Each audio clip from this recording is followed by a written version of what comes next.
جينا لاخر حاجه في الحروف وهم حرفين نون الغنة وياء الاماله. دول اصوات عربيه، اصوات عربيه جدا. هم بس بيتكتب بشكلهم غريب، بس هم جايين من الاصوات العربيه لان بننطقهم في القران كتير. اولهم نون الغنة. نون الغنة هي نفس النون بس من غير نقطه. تمام. ليه اتسمت بنون الغنة؟ اتسمت لان نطقها زي نطق الغنة في القران الكريم. بسم الله الرحمن الرحيم.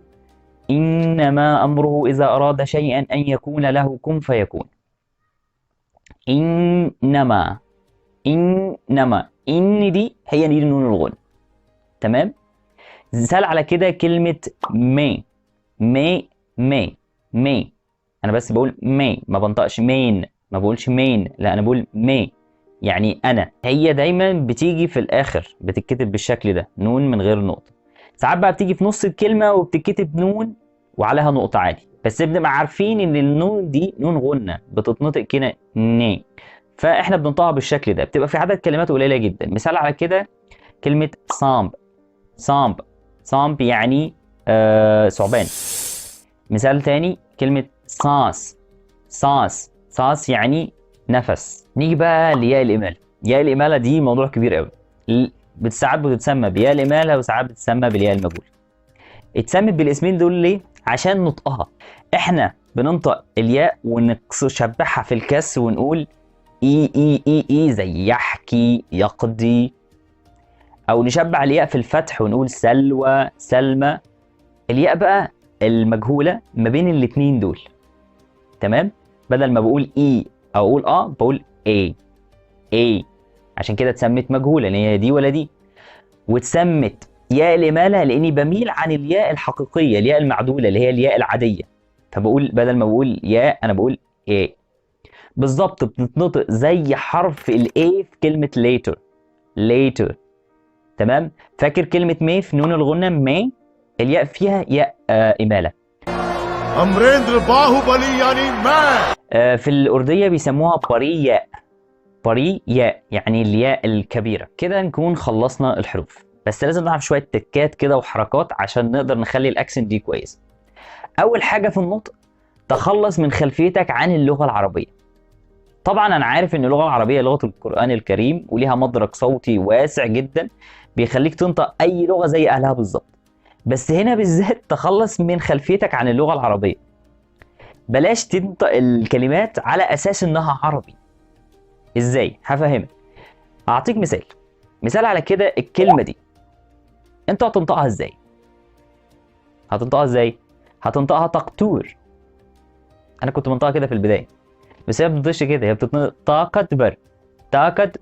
تاكتور او تاكتفر، الاثنين تمام.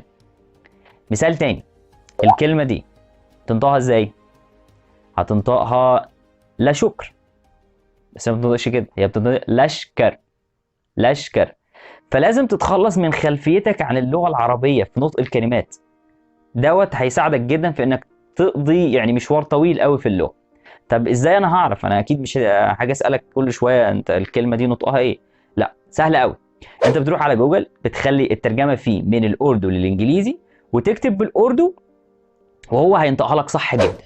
تاني حاجه خلي بالك من الحروف الانجليزي لما بتخش في اللغه الارديه. زي ما قلنا قبل كده ان اللغه بسم الله ما شاء الله بتقدر تمتص كلمات من لغات تانية كتير، 15 لغه، فبتمتص كلمات من اللغه الانجليزيه. فخلي بالك ان ساعات شكلها بيتغير.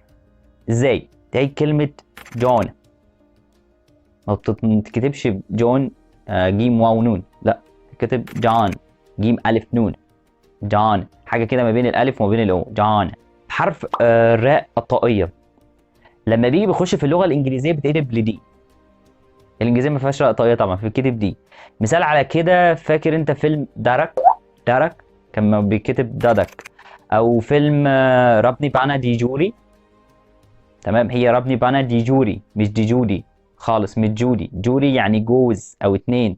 ربنا خلق ثنائي او الثنائي الذي اختارته السماء. رابع تركايه وهي ان اللغه العربيه مأثره في اللغه الارديه جدا، فساعات بنستخدم الضم والكسر، تمام، والفتح، وكمان بنستخدم التشديد زي كلمه قطه. التاء هنا على شده اتنين يعني كلب، قطه يعني كلب. ساعات بنستخدم المد زي كلمة آب، يعني حضرتك، دي الضمير المخاطب للشخص الكبير أو أي حد أحب أقول له حضرتك، أو الاحترام الزايد يعني.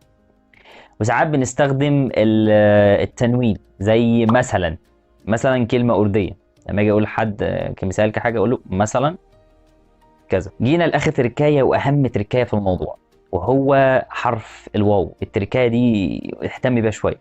حرف الواو لو وقع ما بين حرفين هما الخاء والألف ما بيتنطقش. دي الحالة الوحيدة اللي بيكون فيها الحرف ساكن في اللغة الأردية. الحالة دي جاية من اللغة الفارسية، خاء واو ألف. مثال على كده كلمة خاهش، تمام؟ انت شايف ان مكتوب فيها واو، تمام، بس ما بتنطقش. خاهش يعني رغبة. مثال على كده كلمة خاب يعني حلم، تمام. مثال على كده كلمة درخاست يعني طلب. فانت ما بتنطقش الحرف لو وقع ما بين الخاء والالف. حرف الواو بس لو وقع ما بين الخاء والالف ما بيتنطقش خالص. وده اللي بيفرق ما بين اللي بيدرس الارديه واللي بيدرس الهنديه على طول. معظم اللي بيدرسوا الهنديه على طول ما بيعرفوش الحاجه دي، لان الحرف مكتوب قدامهم. ساعات كتير ما بيعرفش ان هو ساكن، ساعات كتير بينطقوا، وفي ناس كتير بينطقوها عادي في الهنديه. يعني مثال على كده حته من اغنيه بخيالي، اسمعها. तू फासला मिटा तू ख्वाब सा मिला क्यों ख्वाब तोड़ दूं. نيجي لاخر فقره واحب فقره الى قلبي، الفقره المحببه عندي، فقره ايه كلوبز.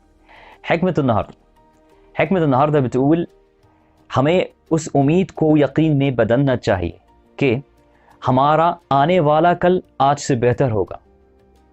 علينا أن نحول ذاك الأمل إلى يقين بأن غدانا سيكون أفضل من يومنا هذا. كده خلصنا حلقة النهاردة، وأتمنى أنك تكون استفدت.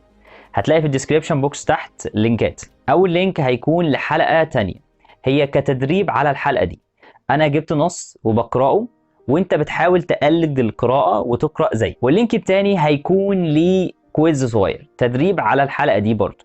هتلاقي فيه أسئلة جاوب عليها وشوف أنت فهمت الحلقة دي قد إيه، ولو عجبتك حلقة النهاردة أنت عارف هتعمل إيه. خدها حافظ را را را برا، والله يجي مني.